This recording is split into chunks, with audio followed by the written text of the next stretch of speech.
Hello, চলো আজকে আমার এই অগোছালো টেবিলটাকে একটু গোছানো যাক।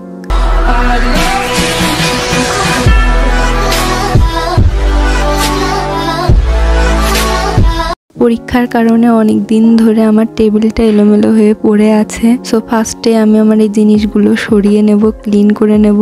এখানে আমি আমার নামের অক্ষরগুলো বানিয়ে নিয়েছি, যেটা আমি দেওয়ালে লাগাবো। দেওয়ালে এটা লাগানোর জন্য আমি ডবল শিটের টেপ ইউজ করব। এরপর আমি সবগুলো অ্যালফাবেটের পিছনে ডবল শিটের টেপগুলো আমি ছোট ছোট করে কেটে লাগিয়ে দেব। এই তো একে একে সবগুলো লাগানো হয়ে গেছে। এবার এগুলো আমি দেয়ালে লাগিয়ে নেব। আমার মন মতো আমি লাগিয়ে নেব। হয়তো আপনারা দেখছেন এটা একটা জায়গা লাগিয়েছি, বাট পরে আমি আবার নিচে সরিয়ে নেব, কারণ এইখানে লাগিয়ে উপর একটা জিনিস লাগাতে গেছিলাম যেটা মনে হচ্ছিল আমার জায়গায় কম হয়ে যাচ্ছে। এরপরে সেকেন্ড আমি নিয়ে নেব কিছু ওয়াল ডেকোর। এই ওয়াল ডেকোরের এই জিনিসগুলো কিন্তু সম্পূর্ণ আমার হাতে তৈরি, এবং আমি কিভাবে তৈরি করেছি, কত অল্প খরচে তৈরি করেছি, সম্পূর্ণ ডিটেলসটা আমার চ্যানেলে এবং ফেসবুকে আপলোড করা আছে, আপনারা দেখে নেবেন। এই তো এটা আমি দেয়ালে লাগিয়ে নিয়েছি। এটার ভিডিও করার কথা আমার মনে ছিল না। এরপর এরকম কিছু একটা নিয়ে নিয়েছি, এটাকে কি বলে আমি জানি না। এইটা আমি অনেক আর্টিস্টকে দেখছি যে তারা তাদের আর্ট করা ছবি যেগুলো এইটার সাথে দেয়ালে লাগিয়ে রাখে। সো আমি ভাবলাম অত টাকা খরচ করে কোনো লাভ নেই, আমি নিজে হাতেই বানিয়ে ফেলবো। এটা কিন্তু সম্পূর্ণটা কাগজ দিয়ে তৈরি এবং আমি নিজে তৈরি করেছি।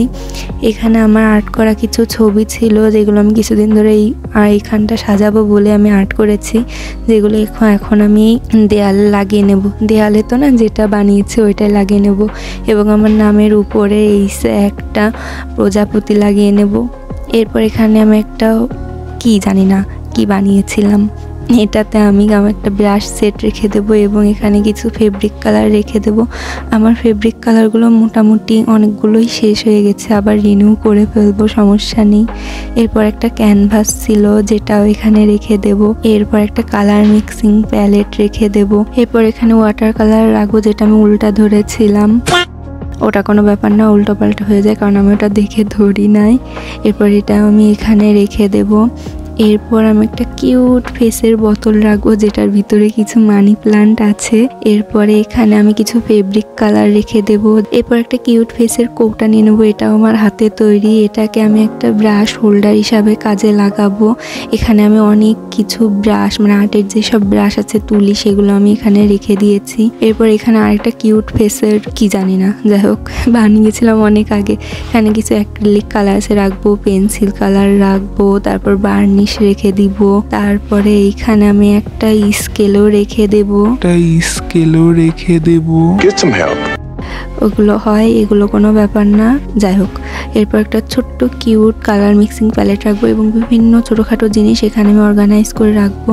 এরপর এখানে একটা আমি পেন হোল্ডার বানিয়ে নিয়েছিলাম। আসলে আমি একটা কী জানি বানিয়েছিলাম, যখন বানানোর সময় একটু বেঁচে গিয়েছিলো, সেটা দিয়ে ভাবলাম এরকম একটা পেন হোল্ডার মতো বানিয়ে নেই, যেটা আমি এখানে বানিয়ে নিয়েছি। এরপর এখানে একটা কৌটা এবং একটা বক্স, এই কৌটার ভিতরে আমি আমার এই মাইক্রোফোনটা রাখবো, যেটাতে আমি ভিডিওতে ভয়েস করছি, এখনও করছি। এরপরে নিচের যে বক্সটা, ওইটাতে একটা লাইট আছে এবং যেটা আপনারা দেখছেন অর্গানাইজার, পেন অর্গানাইজার, ওইটা আমি একটু সরিয়ে রেখেছি। এবার এখানে একটা ব্যাংক, যেটাতে আমি কখনোই টাকা রাখি না, আমার বাবা টাকা রাখে। আর একটা কিউট এখানে চার্জার লাইট রেখে দেবো। এরপর এইখানে আমি ছোটোখাটো জিনিস অর্গানাইজ করে রাখবো, যেগুলো আমার প্রয়োজন হয় বাট হারিয়ে যায়, হাতের কাছে পাই না। এরপর এখানে দুইটা আর্ট বুক ছিল, যেটা এখানে রেখে দেব। এরপর দুই পাশে দুইটা আমি এরকম প্রদীপ রেখে দেব, এগুলো আমি মেলার থেকে কিনেছিলাম। এরপর একটা ছোট্ট কিউট আর্ট রেখে দেব।